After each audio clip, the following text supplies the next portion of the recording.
Hello and welcome to Lecture 5 in this Java video series. In the past we've discussed a lot about variables and if statements, and in the previous video we talked about conditional logic and how we can use things like the AND and the OR operator in conjunction with all of these comparative operators in order to control how our program flows into different sequences based on different conditions that may or may not be met. Today what I want to do is talk about the final logical operator, which is the negation operator, which I will explain momentarily. And also we'll talk about what is called the else statement, which will make sense in the context when I explain it. So first, to talk about the negation a little bit. Okay, so the negation operator actually fits better up here. And what you will see is that it will be an exclamation point, and that essentially means not. And by far, the most common context to see this in is in the context of not equal to.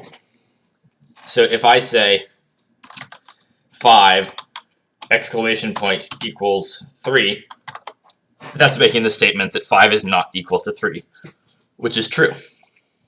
5 is not equal to 3. If I said 5 not equal to 5, that would evaluate to false, because 5 is equal to 5, so it's not true that 5 is not equal to 5, which is kind of twisted, but that is the case. So I'll clear out some of my stuff here. And so what I want to do here is set up a situation, and what I want to try and do is say, basically, if x does not equal y, then say x doesn't equal y. And so I'll do that here. If x is not equal to y, then say x doesn't equal y. So are x and y equal right now? No, they're not. So we expect it to say that. Which, after I stop lagging,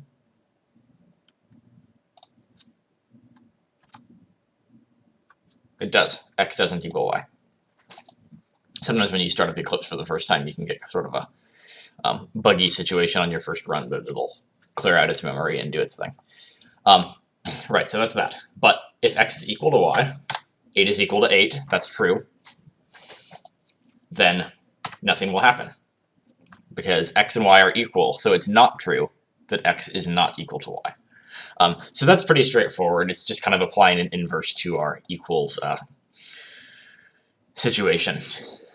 Okay, so now what I'm going to say, I'll eliminate one of these variables, and we're just going to do some testing on x. And I'm going to say, if x equals 10,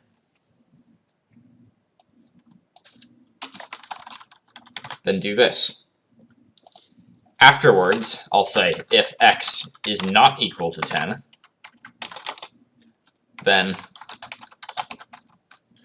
I will say x is not equal to 10. Since that would be appropriate.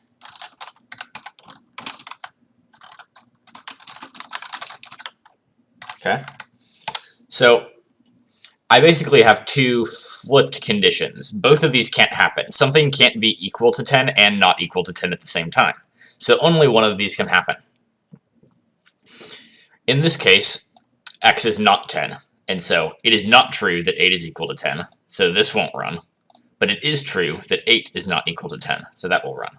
So if I run this, you'll see on the console, x is not equal to 10.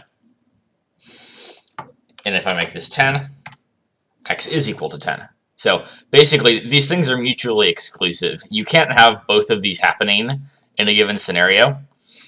And so it almost seems a little redundant to have to specify like two opposing conditions.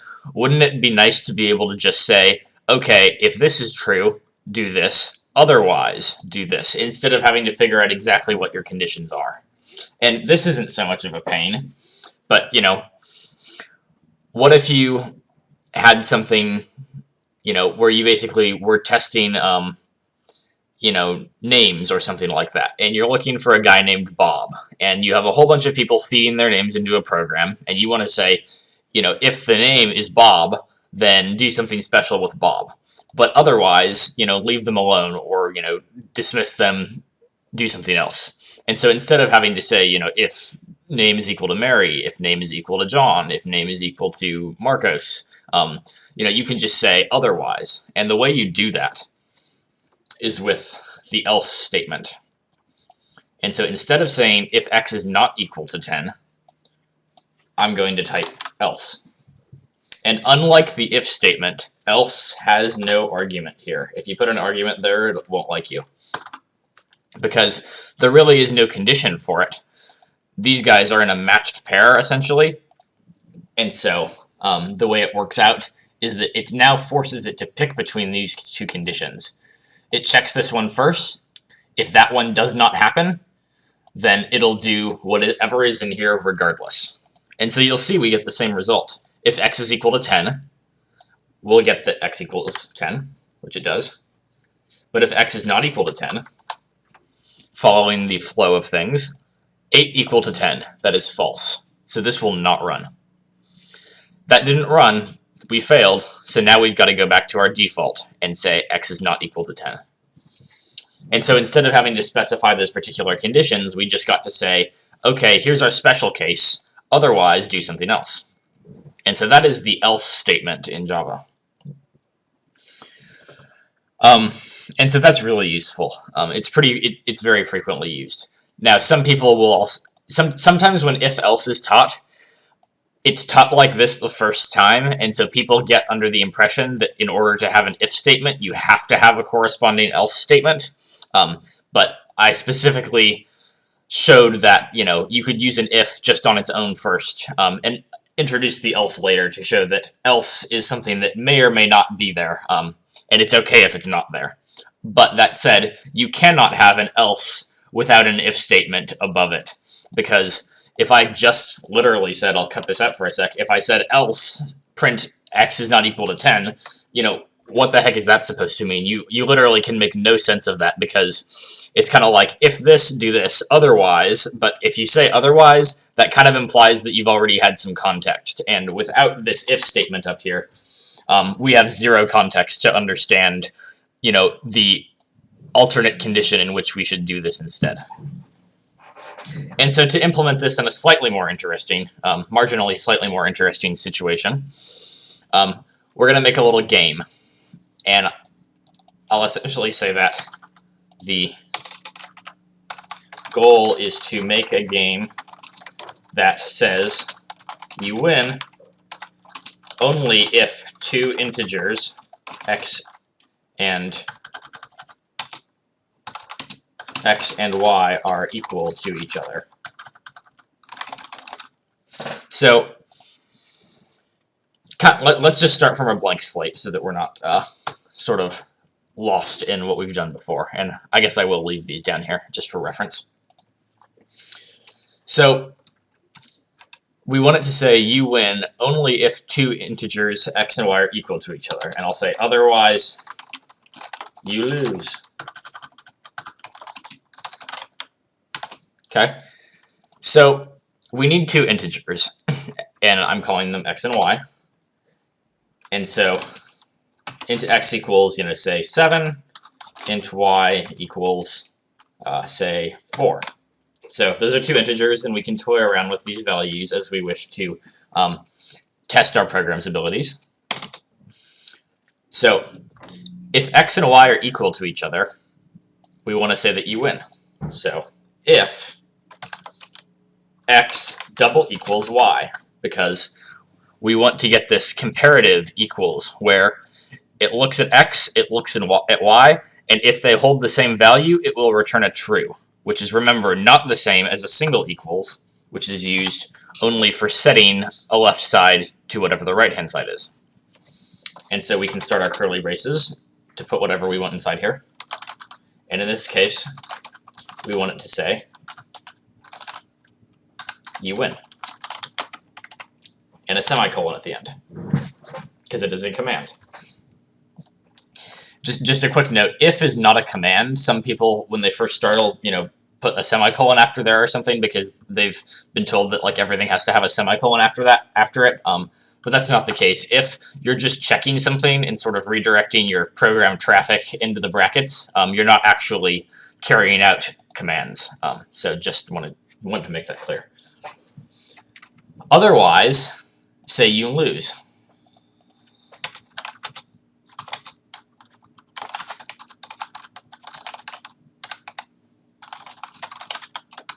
Okay, so if we run this, what should we expect right now?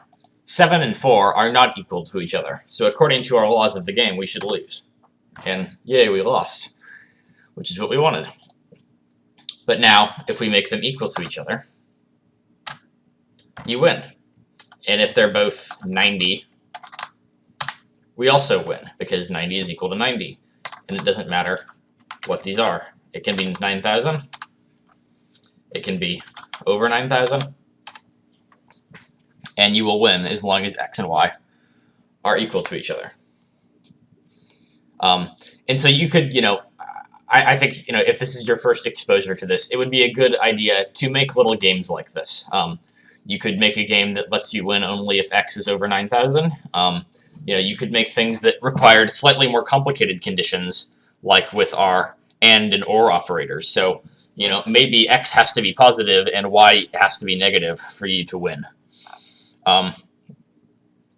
And here, I'll show one more example that's slightly more interesting and not quite as simple as comparing two numbers. I will say you win only if y is the square of x. So let's say x is 2, then in order to win, y would have to be 4.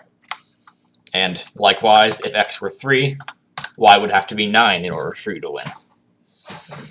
And so what you can do is just as simple as saying, well, we say y is the square of x. So y has to be the square of x. And so we could just say that y has to equal x times x, which is the square of x. And so we should win, which we do. And if I move this, when it evaluates this, it'll say, okay, what's y? Y is 9. What's x times x? That's 16. Is 9 equal to 16? No, it's not. That's false. So we're not going to do whatever this says, so we're just going to do this instead, because that's our else.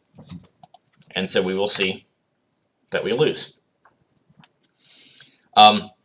And so just kind of as a last summative remark about both negation and the if-else pairs, negation is really nice because it allows you to kind of check the inverse of a statement instead of just the statement itself. So, maybe you're making some sort of, role-playing game, and there's some part of the computer that keeps track of your health and lets you know whether or not you're dead.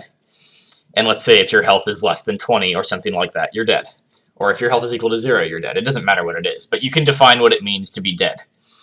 And you could have something basically say, before, let's say each time you try and shoot or move or do something in the game, it has to check whether or not you're dead first. So it'll say something like, if you're not dead, and you would use this not operator, essentially to give the inverse of that. So if it's not true that you're dead, then you're allowed to fire or, do whatever. And then otherwise, maybe, you have to restart the game or you lose a life or something like that. And so, even with these few limited tools, we can see how they apply to a lot of different situations. And, when we're in our lives and, dealing with games that are much more complicated than the, kind of silly little game we made here, there are a lot of situations where things are very conditional. And, if it's the case that one thing is true, then you're going to do this. Otherwise, you have a backup plan. And that's exactly what this if-else is. And so hopefully that was a nice introduction to the else statement and also kind of what it means for the negation. And I hope you also saw why it's important to have this else, and why it's better than having to, list lots of different ifs. It's nice to have it's nice to have a default, and an else will be your default. If all else fails, then do whatever is inside the else bracket. So I hope that was helpful, and I will hope to see anybody in the next video.